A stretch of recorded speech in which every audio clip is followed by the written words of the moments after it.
हाय दोस्तों, आप सब कैसे हैं। आशा करती हूँ आप सभी लोग अच्छे होंगे। दोस्तों, आज हम एक नई हॉरर स्टोरी की शुरुआत करने वाले हैं। आज हमारी हॉरर स्टोरी का टाइटल है हाईवे का धोखा या छलावा। चलिए दोस्तों, फिर इस कहानी को हम सुनते हैं।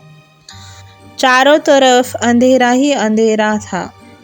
अमावस्या की रात थी। नयन तेजी से गाड़ी चलाते जा रहा था। रोमा उसे बोल रही थी कि पहुंच जाएंगे ना, इतनी जल्दी क्या है। नयन ने कहा कि अभी कुछ नहीं बताऊंगा, घर चलो, फिर घर जाने के बाद इस रास्ते के बारे में जो कहानी है मैं तुम्हें सुनाऊंगा। लेकिन रोमा ने जिद पकड़ ली, मुझे अभी जानना है इस रास्ते के बारे में, क्या है इस हाईवे का सच। नयन ने रोमा को कहा कि बस इतना जान लो कि इस रास्ते में जो दिखता है वो सच नहीं है, कि एक छलावा होता है। इसीलिए हमें ध्यान देना है कि कोई भी कितना भी ज़रूरतमंद क्यों ना हो, हम कार से नहीं उतरेंगे, और बिल्कुल कार से हम नहीं उतरेंगे, ठीक है ना। नयन बोलता है। तभी अचानक गाड़ी के सामने बदहवास सी एक लड़की टकरा गई। गाड़ी के शीशे पर हाथ दिखाने लगी। उसकी हालत बहुत खराब लग रही थी और उसके कपड़े भी फटे हुए से थे। नयन ने रोमा को कहा, ये हमारी आंखों का धोखा है, तुम ध्यान मत दो। रोमा गुस्से से बोली, ये लड़की मुसीबत में है, तुम कैसी बात कर रहे हो। मैं सही बोल रहा हूँ, ये लड़की हमारी आंखों का धोखा है। नयन बोलता है, तुम बात को समझो, हम अगर गाड़ी से उतर गए तो हमारी जान खतरे में होगी। मैंने इस जगह के बारे में काफ़ी बार सुना है और मेरी दादी भी इस कहानी को हमें सुना चुकी है। नयन ने रोमा को समझाते हुए कहा, वो सब मुझे नहीं सुनना है, तुम नहीं जा सकते तो गाड़ी रोको, मैं उस लड़की की मदद करने के लिए जाऊंगी।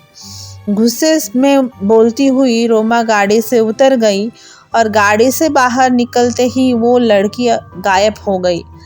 नयन ने कहा रोमा से, जल्दी अंदर आ जाओ, लेकिन तब तक काफ़ी देर हो चुकी थी। रोमा को किसी ने दूर ढकेल दिया था। आगे देखा तो वो लड़की हंस रही थी। रोमा उठ नहीं पा रही थी। इधर नयन गाड़ी से निकल नहीं पा रहा था। लग रहा था कि कोई बाहर से गाड़ी को जोर जोर से दबोच रहा है। अब नयन का दिमाग काम नहीं कर रहा था कि क्या करे अब इस वक्त। रोमा रोते हुए नयन को पुकारे जा रही थी। तभी नयन को याद आया कि दादी ने उसे इस कहानी में इस बात का जिक्र किया था कि जब भी ऐसा कुछ हादसा हो, जब हम कुछ नहीं कर सके तो भगवान को याद करना चाहिए। उसने तुरंत अपना फ़ोन निकाला और फ़ोन में महामृत्युंजय मंत्र लगा दिया। फिर भगवान को याद करके ज़ोर ज़ोर से गाड़ी की डोर को धक्का दिया। उसे लगा कि जैसे दादी उसके पास खड़ी है। वो जल्दी से बाहर निकला और रोमा के पास जाने लगा।